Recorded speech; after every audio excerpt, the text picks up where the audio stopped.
नमस्कार, मैं हूं अखिलेश सिंह। आप देख रहे हैं हमारा विशेष कार्यक्रम खबरों की बात अखिलेश के साथ। आज हम चर्चा कर रहे हैं कांग्रेस की उस बड़ी खबर का जिसमें कांग्रेस को बड़ा झटका लगा है। ये झटका कोई उसके सहयोगी गठबंधन के साथियों ने नहीं दिया है और ना ही सत्ता पर आसीन भारतीय जनता पार्टी ने दिया है, बल्कि ये बड़ा झटका कांग्रेस के दिल्ली के प्रदेश अध्यक्ष अरविंदर सिंह लवली ने दिया है। ये वही अरविंदर सिंह लवली हैं जो एक जमाने में कांग्रेस में बड़े पदों पर रहे हैं। शीला दीक्षित सरकार में बड़े कद्दावर मंत्री के तौर पर गिने जाते थे, लेकिन जब कांग्रेस के दिन बुरे हुए तो ये चलते बने और कांग्रेस को छोड़कर भारतीय जनता पार्टी में शामिल हो गए थे। कई साल कई महीनों रहने के बाद भी भारतीय जनता पार्टी से जब इनको कुछ खास नहीं मिला तो उल्टे पैर फिर कांग्रेस में वापस आए और कांग्रेस की वो दरिया दिली देखिए कि कांग्रेस ने इनको फिर दिल्ली के प्रदेश अध्यक्ष की कुर्सी से नवाजा। लेकिन ये वही अरविंदर सिंह लवली हैं जो कांग्रेस के वफादार, ईमानदार और कर्मठ और ईमानदार कार्यकर्ता नहीं साबित हुए और ये एक बार फिर इन्होंने दिल्ली के कांग्रेस प्रदेश अध्यक्ष से इस्तीफा दे दिया और इस्तीफा देने के बाद वो इस तरह की बातें कर रहे हैं कि जैसे लग रहा है कि दिल्ली प्रदेश कांग्रेस में जमकर गुटबाजी चल रही है। उनका कहना था कि सब कुछ ठीक नहीं है।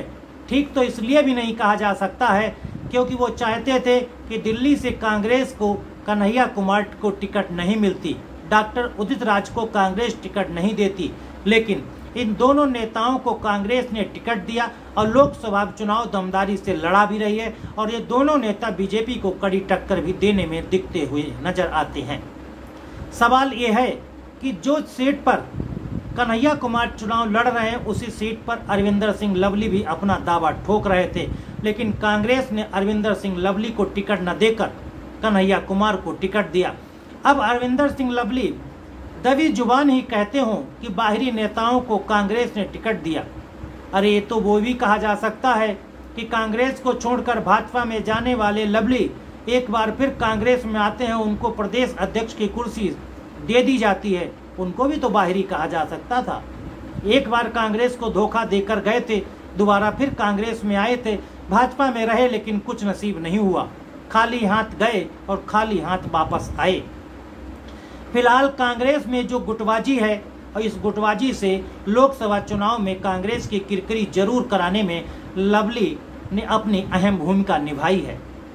जिस प्रकार इंडिया गठबंधन में कांग्रेस अगुवाई करते हुए देश में लोकसभा चुनाव के दौरान भारतीय जनता पार्टी यानी एनडीए गठबंधन को कड़ी टक्कर दे रहा हो, चाहे उत्तर पर सहयोगी पार्टी समाजवादी पार्टी हो, चाहे दिल्ली में सहयोगी पार्टी आम आदमी पार्टी हो, और इसके अलावा महाराष्ट्र में चाहे शरद पवार हों, उद्धव ठाकरे हों, जम्मू कश्मीर में कई सहयोगी दल हों, ऐसे अन्य राज्यों में बिहार में आरजेडी लालू हों, चाहे झारखंड में हेमंत सोरेन हों, और कई भी ऐसे राज्य हैं जहां पर कांग्रेस के साथ इंडिया गठबंधन में कई ऐसी पार्टी शामिल हैं और उनके कई ऐसे कद्दावर नेता हैं जो भाजपा को कड़ी टक्कर दे रहे हैं। हालांकि भारतीय जनता पार्टी की तरफ से लगातार ये दावा किया जा रहा है कि 400 पार, लेकिन विपक्ष कह रहा है 400 पार या 400 से हार। ये भी कई बड़े नेताओं के विपक्षी के तौर से बयान आ रहे हैं। हालांकि प्रधानमंत्री नरेंद्र मोदी देश भर में रोजाना 2, 3, 4, 5 तक रैलियां कर रहे हैं। अमित शाह आज उत्तर प्रदेश में भी ताल ठोक रहे थे, वहां पर भी उन्होंने 4 रैलियां की। जेपी नड्डा ने भी कई रैलियां की। वहीं राहुल गांधी आज उड़ीसा दमनदीप में रैली कर रहे थे। जो चुनावी माहौल है और लगातार पहले चरण और दूसरे चरण में जो मतदान प्रतिशत गिरा है, वोटिंग परसेंटेज गिरने से सत्तासीन भारतीय जनता पार्टी की चिंताएं जरूर बढ़ी हैं, क्योंकि भारतीय जनता पार्टी की तरफ से 400 पार का नारा दिया था। अब उनके सामने एक सबसे बड़ी चुनौती बनती जा रही है, क्या 400 के पार का वो नारा उनका सही साबित होगा या फिर 4 जून को जब वोटों की गिनती होगी और लोकसभा सीट से जीतकर आने वाले सदस्यों की संख्या का जब एक लाइन एनडीए गठबंधन और इंडिया गठबंधन का आमने सामने खड़ा होगा तो 400 का पार का नारा सही होगा या फिर 400 पार का नारा हार कराता हुआ दिखेगा।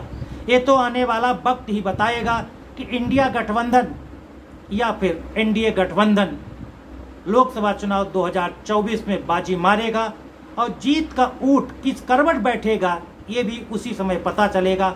तब तक आप देखते रहिए हमारा विशेष कार्यक्रम खबरों की बात अखिलेश के साथ। कल फिर हम आपको एक बड़ी खबर लेकर हाजिर होंगे और आपको एक तह पर तह आपको एक सटीक जानकारी के साथ विश्लेषण करेंगे। धन्यवाद।